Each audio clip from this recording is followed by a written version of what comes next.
Hello अस्सलाम वालेकुम dear student.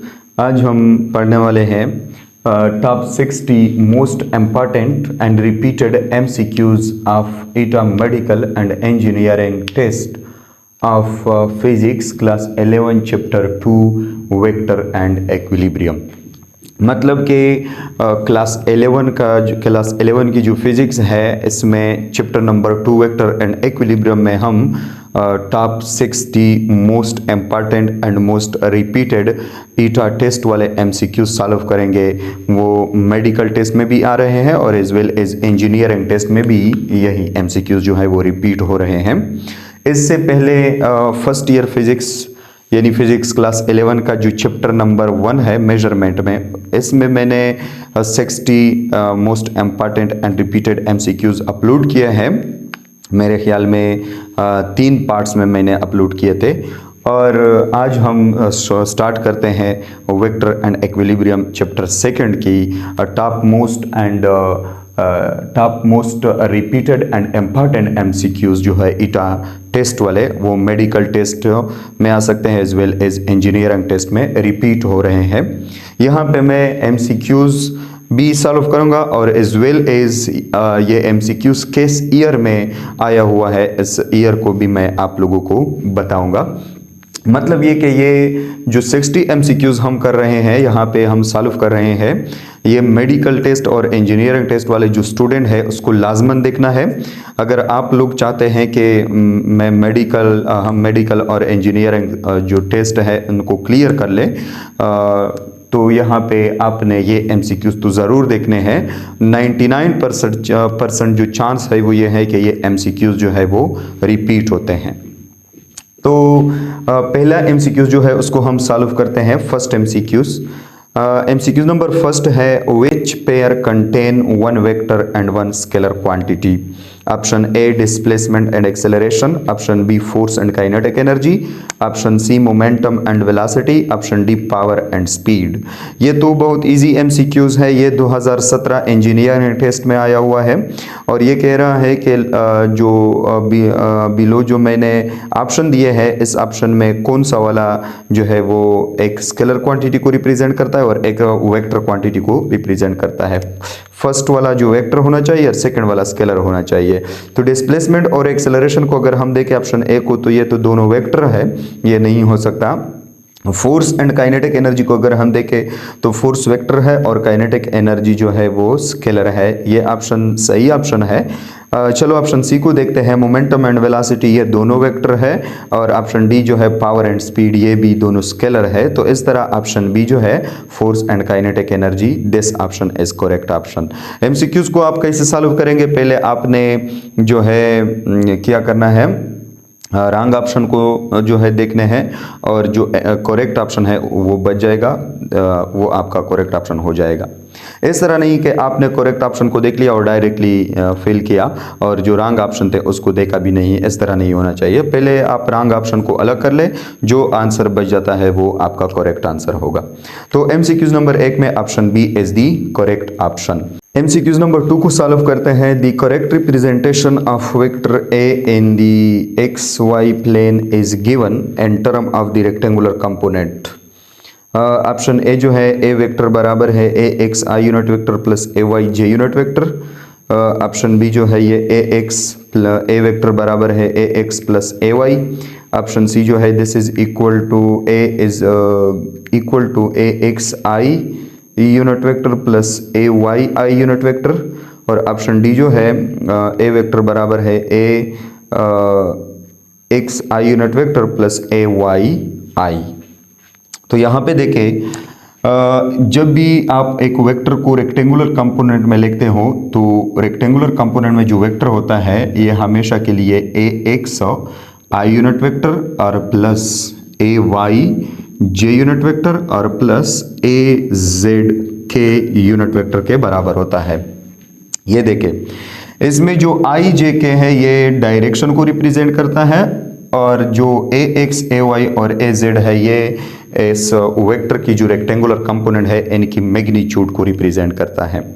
कि ये ए एक्स आई का मतलब कि इस वेक्टर ए की एक्स डायरेक्शन में जो कंपोनेंट है वो आई से हम रिप्रेजेंट करते हैं डायरेक्शन, और जो एक्स कंपोनेंट में ए वेक्टर की मैग्नीट्यूड जो है उसको हम ए एक्स से रिप्रेजेंट करते हैं। इस तरह ए वेक्टर की वाई डायरेक्शन में जो मैग्नीट्यूड है इसको ए वाई के साथ और डायरेक्शन जे यूनिट वेक्टर के साथ, और इस तरह जेड डायरेक्शन में ए वेक्टर की जो मैग्नीट्यूड होता है इसको हम ए जेड के साथ रिप्रेजेंट करते हैं, और यूनिट वेक्टर के जो है ये जेड डायरेक्शन को रिप्रेजेंट करता है। इस तरह आप एक वेक्टर को जो है रेक्टेंगुलर कंपोनेंट में एक्सप्रेस कर सकते हो। This is the accurate form of writing a vector and the rectangular component. ये थ्री डायमेंशन में है, अगर ये जेड आप ना लिखे तो ये 2 डायमेंशन में आ जाएगा, एक्स वाई प्लेन में आ जाएगा।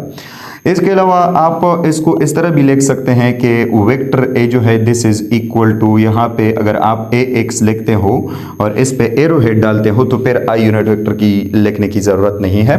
इस तरह प्लस ए वाई लिखो और एरो हेड डालें, और ए जेड लेके और एरो हेड डालें, तो इस तरह ये भी एक वेक्टर ए है जो कि रेक्टेंगुलर कंपोनेंट में एक्सप्रेस हुआ है।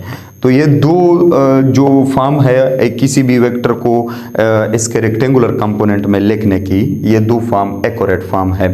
अगर वेक्टर इस तरह लिखा हुआ है तो भी सही है, अगर वेक्टर इस तरह लिखा हुआ है तो भी सही है। अगर वेक्टर के 3 कंपोनेंट है तो ये तीनों आएंगे, अगर 2 कंपोनेंट है तो जेड वाला नहीं होगा, अगर सिर्फ एक कंपोनेंट है तो ये दोनों नहीं होंगे, सिर्फ ये वाला होगा, या एक्स होगा या वाई या जेड, लेकिन एक कंपोनेंट होगा। तो यहाँ पे अगर आप देखें ये कह रहे हैं कि वेक्टर ए जो है ये इन टर्म ऑफ रेक्टेंगुलर कंपोनेंट्स में कैसे हम लिख सकते हैं, यानी कौन सा वाला ऑप्शन जो है वो सही जो है एक्सप्रेस हुआ है एक vector A in term of rectangular component. उसमें वेक्टर ए जो है आप देखें ऑप्शन को A X I unit vector plus A Y J unit vector, तो ये वाला फॉर्म देखे A X I unit vector plus A Y J unit vector, क्योंकि उन्होंने प्लेन में लिया हुआ है तो जेड कंपोनेंट नहीं है। ऑप्शन ए तो करेक्ट ऑप्शन है। ऑप्शन बी जो है ये ए एक्स प्लस ए वाई लिखा है। यहाँ पे अगर आप देखें ये इस तरह भी हम लिख सकते हैं, ये जेड तो नहीं है लेकिन उन्होंने एरो हेड नहीं डाले हुए हैं, डायरेक्टली सिर्फ ए एक्स प्लस ए वाई लिखा हुआ है, तो ये एक्यूरेट फॉर्म नहीं है। ऑप्शन नंबर सी को अगर आप देखें वेक्टर ए बराबर है A X I unit vector plus A Y I unit vector, मतलब कि ए एक्स और ए वाई दोनों के साथ आई यूनिट वेक्टर लिखा हुआ है, हालांकि यहाँ पे एक्स के साथ आई यूनिट वेक्टर और वाई के साथ जे यूनिट वेक्टर लिखना चाहिए, तो ये ऑप्शन भी गलत है। ऑप्शन डी को अगर आप देखें वेक्टर ए बराबर है A X I unit vector plus A Y I, ये भी जो है ये करेक्ट ऑप्शन नहीं है, रॉन्ग ऑप्शन है। तो मतलब कि ऑप्शन ए जो है this is the correct option, और ये एमसीक्यूज 2008 मेडिकल टेस्ट में आया हुआ है, और ये जो है 94 एमसीक्यूज जो है वो आया हुआ था, नंबर 94 एमसीक्यूज था ये 2008 मेडिकल टेस्ट में। ओके, MCQs नंबर 3 को सॉल्व करते हैं। MCQs number 3, if a unit vector is the unit vector in the direction of vector A, then ये MCQs 2009 मेडिकल टेस्ट और 2015 इंजीनियरिंग टेस्ट में आया हुआ है, मतलब 2 दफ़ा ये रिपीट हुआ है, तो आप इससे अंदाज़ा लगा सकते हो कि ये कितना जो है वो इम्पॉर्टेंट है। ओके, ऑप्शन ए में दिया हुआ है यूनिट वेक्टर ए जो है this is equal to vector A divide by modulus of A. Number B A unit vector बराबर है ए वेक्टर ज़रबे modulus of A. Number C A unit vector बराबर है ए यूनिट वेक्टर ज़रबे A vector. Number D A unit vector बराबर है ए by ए। तो यहाँ पे देखें यूनिट वेक्टर से ये लिया हुआ है, तो यूनिट वेक्टर की डिफिनीशन ये है कि vector A divided by vector A की magnitude, modulus of A magnitude of vector A को रिप्रेजेंट करता है। मतलब कि आप किसी भी वेक्टर को इस वेक्टर की मैग्नीट्यूड पर डिवाइड करने से आपको इस वेक्टर की यूनिट वेक्टर मिल जाएगी। ओके, अब यहाँ पे देखें ये एक इक्वेशन तो ये है मेन इक्वेशन, दूसरा है कि अगर हम इसको मल्टीप्लाई कर ले तो वेक्टर ए जो है this will be equal to A modulus, मतलब magnitude of vector A multiplied by unit vector A, इस तरह हो जाएगा। ये भी एक इम्पॉर्टेंट जो है मैथमेटिक्स है, इम्पॉर्टेंट इक्वेशन है।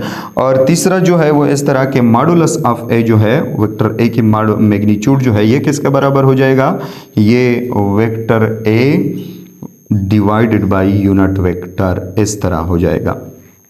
तो ये 3 पॉइंट्स जो है ये 3 इक्वेशंस को नोट कर ले। फर्स्ट ये कि आप जब भी किसी वेक्टर को इसके मैग्नीट्यूड पर डिवाइड करते हो तो इसका यूनिट वेक्टर आपको मिल जाएगा। आप किसी भी वेक्टर की मैग्नीट्यूड को उसके यूनिट वेक्टर के साथ ज़रब देने से आपको वेक्टर मिल जाएगा, और आप किसी भी वेक्टर को इसके यूनिट वेक्टर पर डिवाइड करने से आपको मैग्नीट्यूड ऑफ वेक्टर मिल जाएगा। तो यहाँ पे वो कह रहा है कि यूनिट वेक्टर जो है वो हम कैसे लिख सकते हैं। नंबर ए को अगर आप देखें, ए यूनिट वेक्टर बराबर है ए एरोहेड, मतलब ए वेक्टर डिवाइडेड बाई ए का मैग्नीट्यूड ए मॉडुलस। तो ए यूनिट वेक्टर बराबर है A vector divided by vector A का मॉडुलस मैग्नीट्यूड। तो ये तो सही है, option A is the correct option. Option B को देखते हैं, ए यूनिट वेक्टर बराबर है A vector multiplied by A modulus. तो यहाँ पे ए यूनिट वेक्टर बराबर है A vector divide by A modulus, ये मल्टीप्लिकेशन में नहीं है। मल्टीप्लिकेशन में तो ए मॉडुलस ज़रब यूनिट वेक्टर है, तो ये ऑप्शन सही नहीं है। ऑप्शन सी को अगर आप देखें, ए यूनिट वेक्टर बराबर है A unit vector ज़रब A vector, तो ये 2 यूनिट वेक्टर तो नहीं आ सकते। और ऑप्शन डी को अगर आप देखें, ए यूनिट वेक्टर बराबर है ए बाई ए, तो ए बाई ए का मतलब क्या हो सकता है? तो option D is the wrong option. तो मतलब कि option A is the correct option. Okay, MCQs number 4 जो है वो सॉल्व करते हैं। एमसीक्यूज नंबर 4 को आप देखें, which one of the following is scalar quantity, कौन सा वाला जो है ये स्केलर क्वांटिटी को रिप्रेजेंट करता है। ये एमसीक्यूज 2012 इंजीनियरिंग टेस्ट 42वां एमसीक्यूज है, जो कि 2012 इंजीनियरिंग टेस्ट में आया हुआ था। Number A mass, number B acceleration, number C momentum, number D electric field intensity, E intensity मतलब इलेक्ट्रिक फील्ड इंटेंसिटी। तो यहाँ पे स्केलर क्वांटिटी जो है ये क्या है? मास है। एक्सेलरेशन वेक्टर है, मोमेंटम वेक्टर है, इलेक्ट्रिक फील्ड इंटेंसिटी वेक्टर है, और मास जो है ये स्केलर क्वांटिटी है। बहुत ही इजी एमसीक्यूज है। ईटा और मेडिकल और इंजीनियरिंग टेस्ट में ऐसा नहीं होता कि आपको इतने जो है डिफिकल्ट एमसीक्यूज देते हैं कि वो आप सॉल्व नहीं कर सकते, कोई बात नहीं है। बहुत इजी एमसीक्यूज होते हैं, लेकिन अगर आपकी प्रैक्टिस है तो आप सॉल्व कर सकते हैं और टाइम को मैनेज कर सकते हो। Okay, option number MCQs number 5 देखते हैं, which one of the following is not a vector quantity, कौन सा वाला जो है वो वेक्टर क्वांटिटी नहीं है। ये 2012 मेडिकल टेस्ट में आया हुआ है, एमसीक्यूज नंबर 7 था ये। नंबर ए जो है मेडिकल टेस्ट 2012 में, ये एमसीक्यूज नंबर 7 था, और यहाँ पे हम एमसीक्यूज नंबर 5 जो है इसको नाम देते हैं। तो number A electric field intensity, number B gravitational field intensity, number C magnetic induction, number D EMF. मतलब कि कौन सा वाला वेक्टर नहीं है, मतलब कि कौन सा वाला स्केलर है, इसका मतलब यह है। तो अगर आप देखें, इलेक्ट्रिक फील्ड इंटेंसिटी ये भी वेक्टर है, ग्रेविटेशनल फील्ड इंटेंसिटी ये भी वेक्टर है, और मैग्नेटिक इंडक्शन भी वेक्टर है। तो यहाँ पे ईएमएफ जो है, voltage potential difference electromotive force, ये क्या है? ये स्केलर है, वेक्टर नहीं है। तो मतलब कि option D is the correct option. Okay, MCQs number 6 को जो है वो पढ़ते हैं। एमसीक्यूज नंबर 6 क्या कह रहा है? The magnitude of the horizontal component of force 10 Newton is 6 Newton. यहाँ पे थोड़ा सा गलती है, आप इसको इस तरह जो है पढ़ सकते हो कि the magnitude of the horizontal component of force 10 Newton, एक फोर्स है जिसकी मैग्नीट्यूड जो है वो क्या है? वो 10 न्यूटन है। ओके, और इसकी हॉरिजॉन्टल कंपोनेंट की जो मैग्नीट्यूड है Fx, ये कितना है? ये 6 न्यूटन है।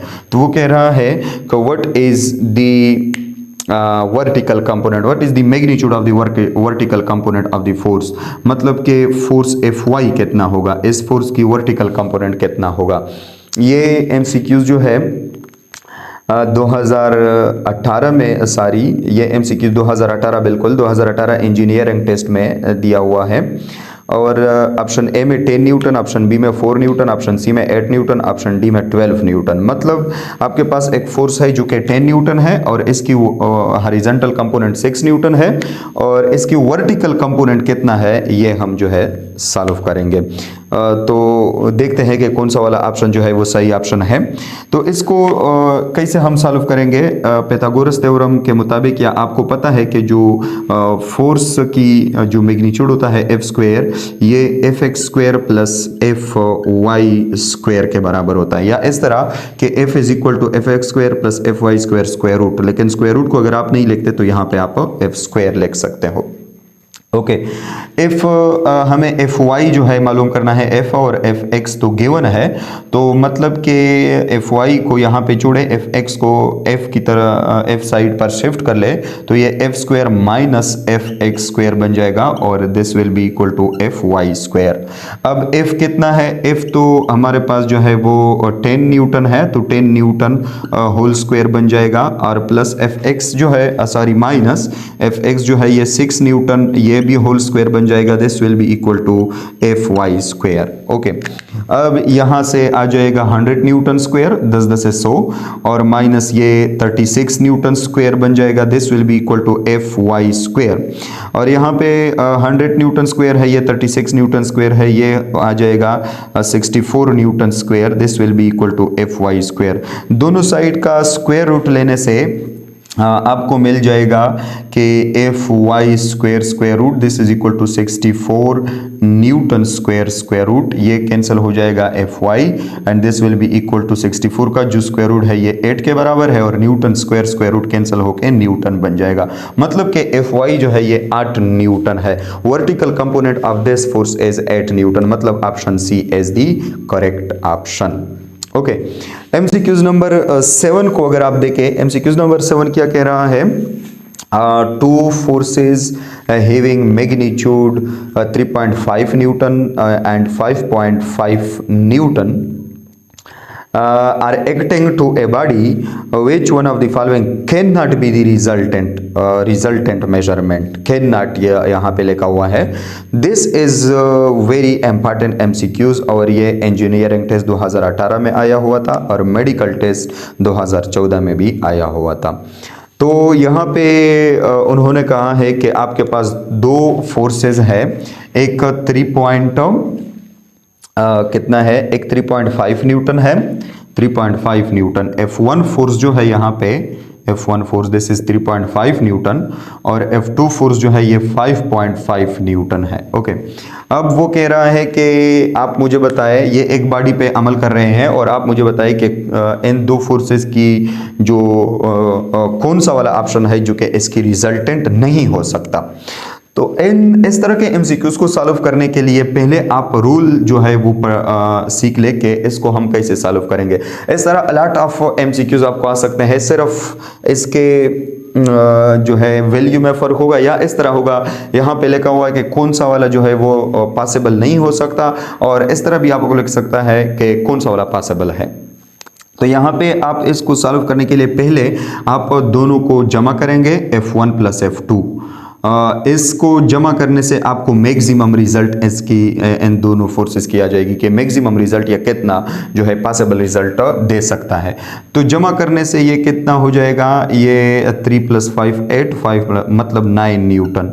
तो 9 न्यूटन ये मैक्सिमम रिजल्ट दे सकता है। और फिर आप इनको माइनस करेंगे, मतलब कि मिनिमम कितना दे सकता है, तो मिनिमम मतलब 5.5 से अगर हम 3.5 को मनफी कर ले तो ये 2 न्यूटन बन जाएगा। This is the minimum. Maximum 9 newton दे सकता है और मिनिमम जो है ये 2 न्यूटन दे सकता है। मतलब कि आपके जो दो फोर्सेस है F1 F2 3.5 न्यूटन और 5.5 न्यूटन किसी भी बॉडी पर जो अमल कर रहे हैं, तो ये मैक्सिमम तो 9 न्यूटन दे सकता है, इससे मैक्सिमम नहीं दे सकता। 9 न्यूटन इज द मैक्सिमम और 2 न्यूटन मिनिमम दे सकता है, इससे कम रिजल्ट जो है वो नहीं दे सकता। मतलब कि आपके जो दो फोर्सेस है ये 2 न्यूटन से लेकर 9 न्यूटन तक इस रेंज में कोई भी रिजल्ट दे सकता है, लेकिन इस 2 न्यूटन से कम और 9 न्यूटन से ज्यादा रिजल्ट नहीं दे सकता। ऑप्शन को देखते हैं। Option A 1.5 Newton. तो अगर आप देखें 1.5 न्यूटन 2 न्यूटन से कम है तो ये तो नहीं हो सकता, ये नहीं दे सकता। ऑप्शन बी अगर आप देखें 2.5 न्यूटन, ये तो हो सकता है। ऑप्शन सी अगर आप देखें 4.5 न्यूटन, ये भी हो सकता है, 2 और 9 के दरमियान है। ऑप्शन डी अगर आप देखिए 6.5 न्यूटन, ये भी हो सकता है क्योंकि ये भी 2 और 9 न्यूटन के दरमियान आ रहा है, मतलब रेंज में आ रहा है।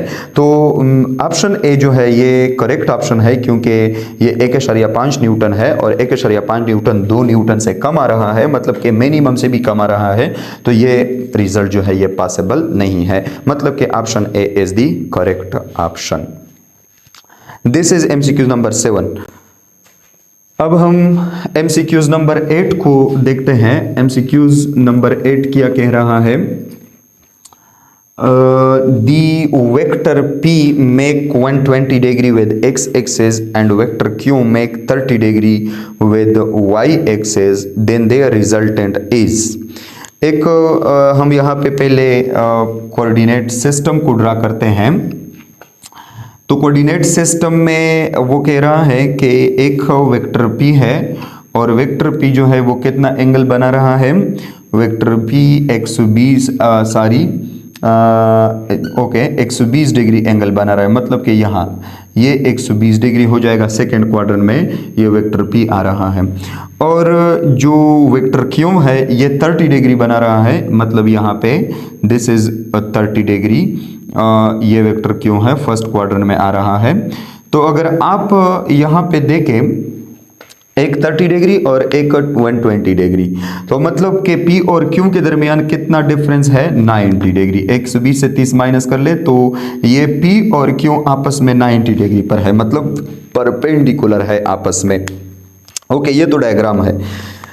और कह रहा है कि इन दो वेक्टर की रिजल्टेंट क्या है? P प्लस Q है। ऑप्शन ए में P प्लस Q लिखा है, ऑप्शन बी में P माइनस Q लिखा हुआ है, ऑप्शन सी में P square plus Q square square root लिखा हुआ है, ऑप्शन डी में P square minus Q square square root लिखा हुआ है। ये MCQs 2017 इंजीनियरिंग टेस्ट में आया हुआ है। अगर आप देखें तो ये चूंकि ये Q और P ये 90 पर है, आपने देखे ये 30 डिग्री बना रहा है, ये 120 डिग्री, तो यहाँ पे इनके दरमियान कितना एंगल बच जाएगा? टोटल 120 है, इनसे 30 माइनस कर ले तो ये 90 बन जाएगा। अगर दो वेक्टर परपेंडिकुलर है आपस में तो उनकी रिजल्टेंट को आप कैसे मालूम कर सकते हैं? पहले आप क्या कर ले, एक वेक्टर Q को ड्रा कर ले, फिर वेक्टर P को ड्रा कर ले, तो ये इनकी रिजल्टेंट हो जाएगी। क्योंकि यहाँ पे 90 एंगल है तो resultant will be equal to, resultant का square will be equal to P square plus Q square. मतलब पाइथागोरस थ्योरम के मुताबिक तो R will be equal to P square plus Q square square root. और आप इसको Q square plus P square भी लिख सकते हो, क्योंकि प्लस है इसमें जो है कम्यूटेटिव प्रॉपर्टी उबे होता है। तो P square plus Q square square root, this is the resultant of this two vector. तो यहाँ पे अगर आप देखें ऑप्शन सी जो है ये करेक्ट ऑप्शन है, P square plus Q square square root. MCQs number 9 जो है उसको देखते हैं। MCQs नंबर 9 क्या कह रहा है? If a plus B vector, a vector plus b vector modulus, this is equal to a vector minus b vector modulus for two non zero vector a and b, then it holds that.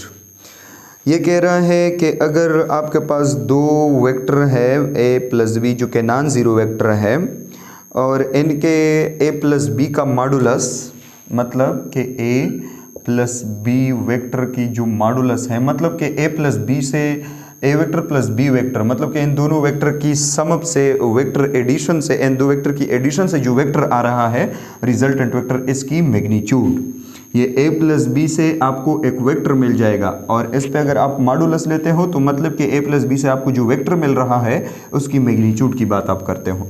तो this is equal to a vector minus b vector की modulus.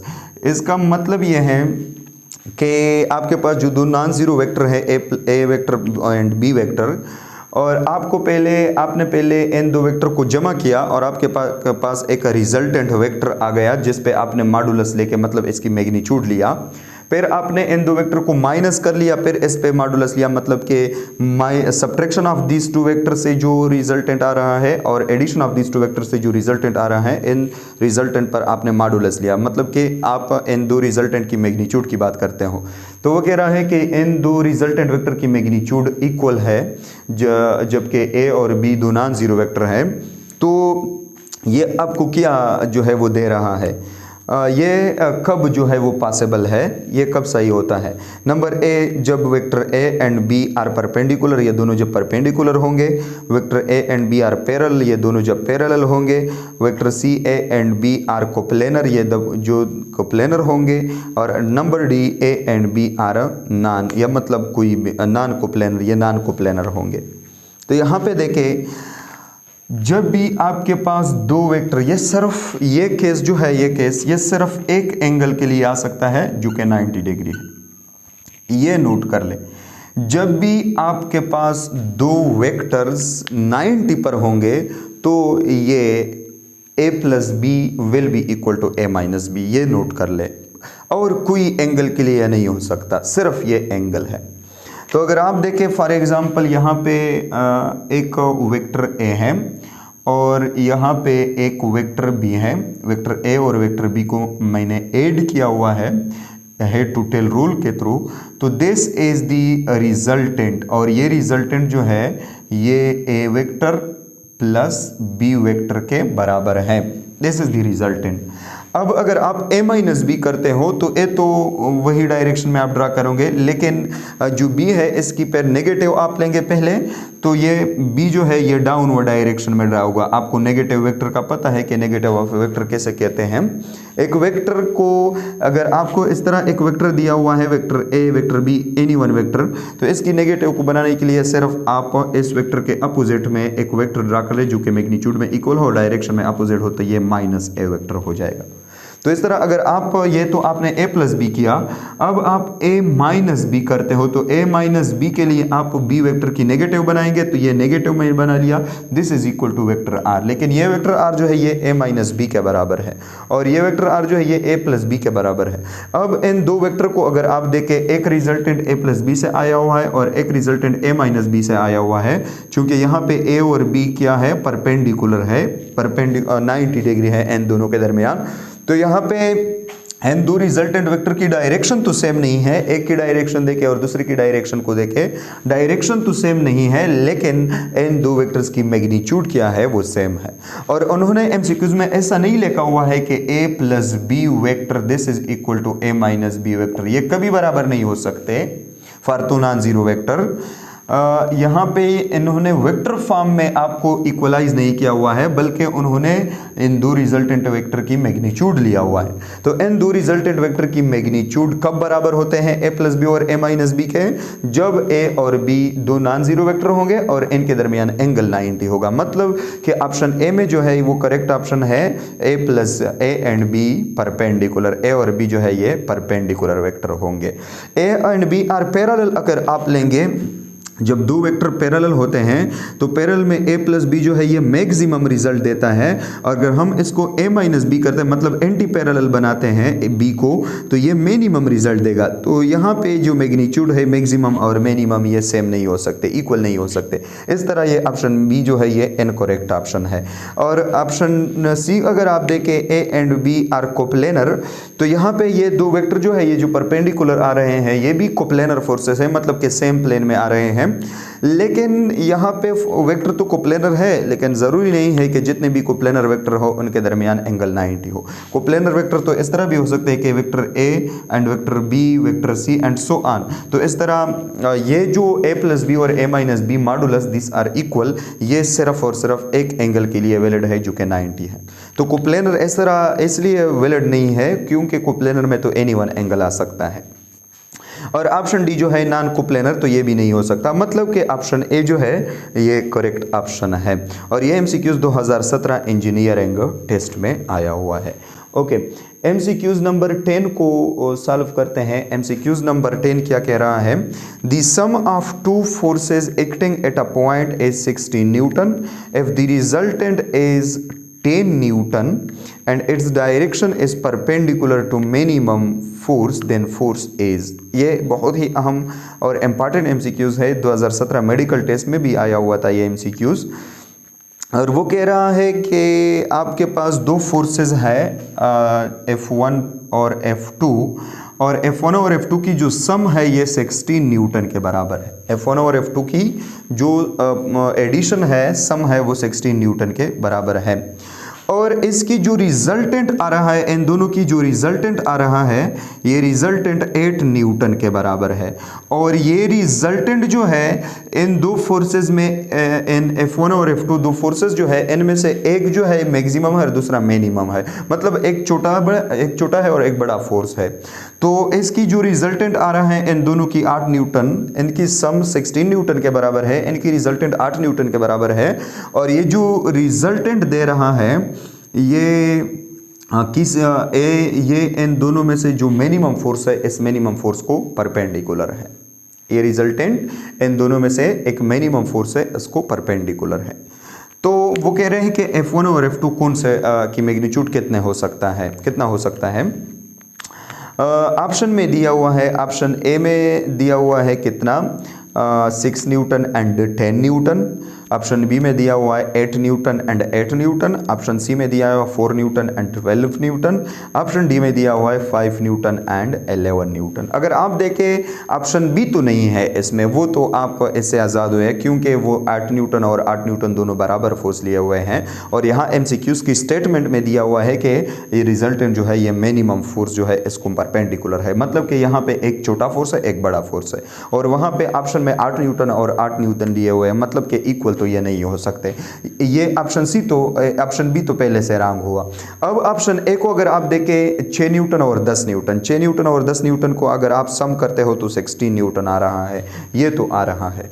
Okay, option C को अगर आप देखें 4 newton and 12 Newton, ये भी सही है, सम इसकी 16 आ रहा है।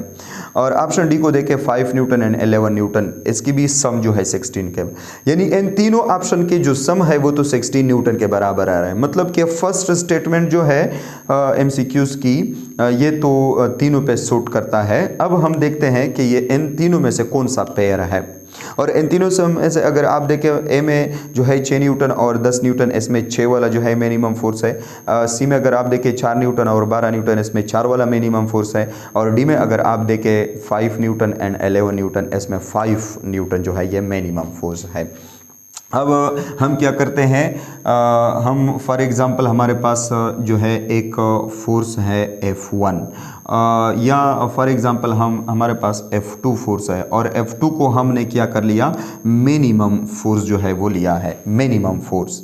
और इस मिनिमम फोर्स को, इस F2 force for example F2 को हमने मिनिमम माना जितना भी है, इस मिनिमम फोर्स F2 को एक रिजल्टेंट जो आ रहा है, ये रिजल्टेंट R जो है जो कि 8 न्यूटन के बराबर है, ये इस F2 फोर्स को हमने परपेंडिकुलर लिया। मतलब मिनिमम फोर्स हमने F2 को माना हुआ है और मिनिमम फोर्स F2 को R जो है रिजल्टेंट वो परपेंडिकुलर है। यहाँ पे देखे टेल टू टेल 90 डिग्री बना रहा है।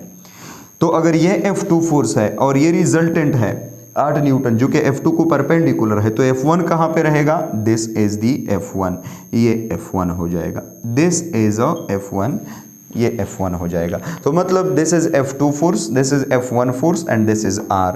अब यहाँ पे अगर आप देखें तो पाइथागोरस थ्योरम को अगर हम यहाँ पे अप्लाई करते हैं तो पाइथागोरस थ्योरम क्या कह रहा है कि हाइपार्टिन्यूज का स्क्वायर, यहाँ पे F1 जो है ये हाइपार्टिन्यूज है, तो F1 का square this is equal to base square plus perpendicular square. Base square यहाँ पे F2 है तो F2 स्क्वायर हो जाएगा, प्लस जो परपेंडिकुलर है वो R है, रिजल्टेंट वेक्टर R स्क्वायर हो जाएगा। तो यहाँ पे जो रिजल्टेंट वेक्टर R है this will be equal to F1 square minus F2 square, और दिस इज, और यहाँ से जो रिजल्टेंट वेक्टर R है this will be equal to R will be equal to F1 square minus F2 square और square root, this is the resultant vector. ये resultant vector जो है ये R, ये F1 square minus F2 square square root के बराबर है। अब रिजल्टेंट कितना है, 8 न्यूटन है, और सम कितना है इन दोनों की, 16 न्यूटन है। अब देखेंगे आप अगर F1 माइनस F2 से F1 माइनस F2 अगर आप करते हो तो आपके पास 8 न्यूटन आएगा। अगर F1 minus F2 square root से F1 square minus F2 square square root से R की वैल्यू 8 न्यूटन आता है तो वो ऑप्शन सही रहेगा, क्योंकि ये जो फर्स्ट वाला स्टेटमेंट है ये तो तीनों पेयर्स पर सूट करता है। अब हम ये स्टेटमेंट जो है जिनकी रिजल्टेंट 8 न्यूटन आ रहा हो, इस स्टेटमेंट को हम तीनों पे अप्लाई करके हमें पता चल जाएगा कि कौन सा वाला करेक्ट ऑप्शन है। तो ऑप्शन ए चूँकि उन्होंने दिया हुआ है कि 6 न्यूटन एंड 10 न्यूटन, तो 6 न्यूटन और 10 न्यूटन को अगर आप देखते हो, F2 चूँकि हमने मिनिमम फोर्स माना हुआ है तो F2 जो है हमारे पास ये हम 6 न्यूटन जो है मानेंगे, और F1 जो है ये हम 10 न्यूटन पुट करेंगे। तो यहाँ पे अगर आप 6 न्यूटन और 10 न्यूटन पुट करते हो तो R will be equal to F1 जो है ये कितना आ जाएगा, F1 की जगह 10 न्यूटन स्क्वायर, ये 100 हो जाएगा। और ये F2 जो है ये 6 न्यूटन, ये -36 हो जाएगा। और इससे आ जाएगा 64, ये स्क्वायर रूट है स्क्वायर रूट, और ये R आ जाएगा 8 न्यूटन। तो मतलब कि 10 न्यूटन और 6 न्यूटन वाला जो पेयर है ऑप्शन ए में, ये दोनों कंडीशन को ओबे करता है। इसकी सम भी 16 आ रहा है और इसकी रिजल्टेंट भी जो है 8 न्यूटन आ रहा है। अब ये तो करेक्ट हुआ, अब बी तो नहीं हो सकता, वो तो इक्वल है दोनों, उसमें तो जो है स्टेटमेंट रॉन्ग आ रहा है। ऑप्शन नंबर सी को देखते हैं, 4 न्यूटन एंड 12 न्यूटन। अगर आप F2 को 4 न्यूटन मानते हो और F1 को 12 न्यूटन मानते हो तो 12 ये 144 आ जाएगा, -4 4 16 और स्क्वायर रूट बन जाएगा। इससे 8 नहीं आ रहा, इससे 8 और नहीं आ रहा, इसको आप सॉल्व कर ले। मतलब कि ये ऑप्शन, ये तो फर्स्ट स्टेटमेंट को ओबे करता है लेकिन दी सेकेंड स्टेटमेंट जो है वो उसको ओबे नहीं करता। अब अगर आप देखें ऑप्शन नंबर डी को 5 न्यूटन एंड 11 न्यूटन, तो अगर आप F2 को 5 न्यूटन माने और आप F1 को 11 न्यूटन माने तो यहाँ पे आप आ जाएगा 11 11 122, 11 11 122 -5 5 25 और स्क्वायर रूट। तो यहाँ से भी 8 न्यूटन रिजल्ट नहीं आ रहा। तो मतलब यह है कि हाँ, ऑप्शन बी तो रॉन्ग है और ऑप्शन सी जो है वो फर्स्ट कंडीशन को ओबे करता है लेकिन सेकंड कंडीशन को ओबे नहीं करता। ऑप्शन डी भी फर्स्ट कंडीशन को ओबे करता है, सेकंड कंडीशन को ओबे नहीं करता। और ऑप्शन ए जो है ये फर्स्ट कंडीशन को भी ओबे करता है। इसकी सम जो है 10 × 6 16 आ रहा है और इससे रिजल्टेंट भी 8 न्यूटन आ रहा है। तो मतलब कि ऑप्शन ए जो है this is the correct option. इस MCQs की आप बार बार प्रैक्टिस कर ले, this is very important MCQs, ये बहुत ही इंपॉर्टेंट MCQs है और इसको 3-4 दफ़ा इसको आप अपने रजिस्टर में सॉल्व करें ताकि आपकी प्रैक्टिस हो जाए और इसी मेथड के थ्रू आप इसको सॉल्व कर सकते हैं।